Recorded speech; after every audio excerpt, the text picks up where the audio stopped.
Bonjour à tous et bienvenue. Vous regardez 6 minutes chrono, le rendez-vous quotidien de la rédaction de Lyon Capitale. Et aujourd'hui, nous sommes avec Cyril Isaac Sibyl. Bonjour. Bonjour. Vous êtes député MoDem du Rhône. Le MoDem, un parti qui peut avoir une importance capitale dans la vie politique française des prochaines semaines, des prochains mois, puisque le nom de François Bayrou, le patron du MoDem, revient régulièrement pour succéder à Michel Barnier.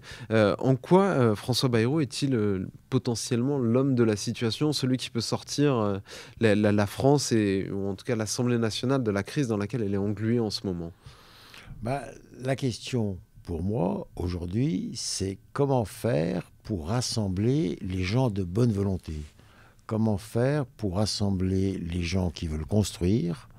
Comment faire pour rassembler les gens qui veulent répondre aux besoins, aux problèmes des Français. Les problèmes des Français, c'est quoi? C'est comment faire fonctionner notre pays, comment faire fonctionner les services publics, comment faire en sorte que l'école aille mieux, comment faire en sorte que les hôpitaux marchent, comment faire en sorte que la sécurité soit au rendez-vous. Et pour ça, pour que ça fonctionne, il faut rassembler le plus possible de parlementaires. Comme vous le savez, il n'y a plus de majorité à l'Assemblée nationale. Et donc, ce qu'il faut, c'est rassembler. Donc, pourquoi François Bayrou? Parce que François Bayrou, effectivement, est une personne qui est au centre. Et même le mouvement démocrate. Le mouvement démocrate, on est un petit peu... moi, je le vis depuis 7 ans. On est un petit peu le socle de la majorité. Le centre de gravité de la majorité et même de l'Assemblée. On parle avec tout le monde. Et c'est pour ça que François Bayrou, avec son expérience, avec la vision qu'il a du pays, est capable de faire discuter entre eux les différents groupes de l'Assemblée nationale. Si les centristes, le MoDem, François Bayrou, devaient finalement avoir ce poste de Premier ministre, est-ce qu'on respecterait le résultat des élections législatives anticipées de l'été 2024 ? Je pense que oui, dans le sens où... Le MoDem ne les a pas gagnés, le bloc central ne les a pas gagnés, personne ne les a gagnés. Personne ne les a gagnés. Donc quelque part, le principe maintenant... Et je trouve que... Moi, je suis plutôt un optimiste et je trouve qu'on peut avoir... la démocratie française peut gagner en rassemblant des groupes et des positions qui, au départ, lorsqu'ils sont présentés dans les élections, n'avaient pas forcément le même programme. Et donc maintenant, je lui dis, ce qu'il faut, c'est trouver des gens de bonne volonté qui sont là pour construire et au-delà de leur camp, qui sachent d'abord écouter l'ensemble des parlementaires, qui sachent respecter l'ensemble des parlementaires et qui soient capables de les faire dialoguer pour trouver un projet commun qui satisfasse tout le monde. Et surtout, qui satisfasse les Français et pas forcément les politiques. Maintenant, qu'est-ce qu'il faut? C'est sortir un petit peu des égos politiques, de la cuisine politique. Ce qu'il faut, c'est répondre aux besoins et aux problèmes des Français. Un des points mis en avant pour dire que François Bayrou pourrait être l'homme de la situation, c'est qu'il ne serait pas rejeté a priori par Marine Le Pen. C'est aussi l'argument qui avait prévalu à la nomination de Michel Barnier, ce qui ne l'a pas empêché d'être censuré. Est-ce que vous vous apprêtez pas finalement à reproduire la même erreur une deuxième fois, mais cette fois-ci en connaissance de cause? Moi, je crois, et ça c'est la force des centristes, c'est la force du mouvement démocrate, c'est de respecter.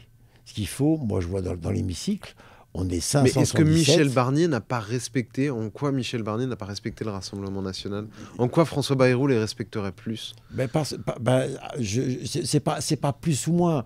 On a essayé Michel Barnier, et moi j'ai soutenu Michel Barnier, malheureusement il était censuré. Donc, quelque part, il faut trouver un autre équilibre.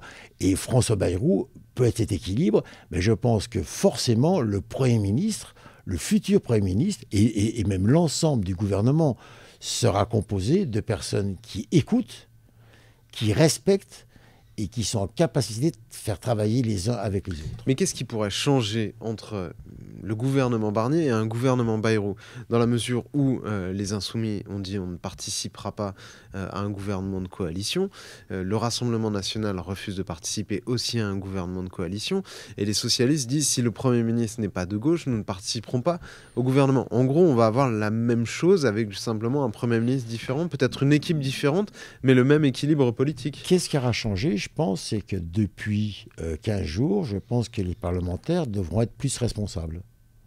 Certains parlementaires ont voté la censure, que ce soit effectivement des parlementaires de l'extrême droite ou les insoumis. Quelque part, ils ne peuvent pas voter la censure tous les 15 jours. C'est pas possible. Donc, qu'est-ce qui a changé ? Si le texte ne leur convient pas. Mais non, parce que quelque part, les Français ont besoin. On sait que les Français, la France a besoin d'un budget. Les hôpitaux ont besoin d'un budget. Mais on n'est pas sur un fonctionnement à l'américaine avec un shutdown où il n'y a plus de crédit voté, il n'y a plus personne dans les hôpitaux devant les gamins dans les classes. Il n'y a pas de shutdown, mais par contre, si jamais effectivement il n'y a pas de nouveau budget, c'est le budget de l'année dernière qui va s'appliquer. Donc je pense, et les discussions que j'ai, moi à l'Assemblée, tout le monde actuellement veut qu'on vote un budget assez rapidement, d'ici la fin du mois, pour éviter de pénaliser les Français. Si on ne vote pas un nouveau budget, les Français sont pénalisés. Et lors des discussions qu'on a pu avoir la semaine dernière, et les Insoumis, et le Rassemblement national, et Mathilde Panot, et Marine Le Pen souhaitaient qu'effectivement qu'un budget soit adopté. Donc je pense que là-dessus, je pense que les parlementaires peuvent être plus responsables depuis une semaine. Merci beaucoup Cyril Isaac-Sibille d'avoir répondu à notre invitation, à nos questions. Moi je vous retrouve très bientôt pour une nouvelle édition de 6 minutes chrono. Au revoir.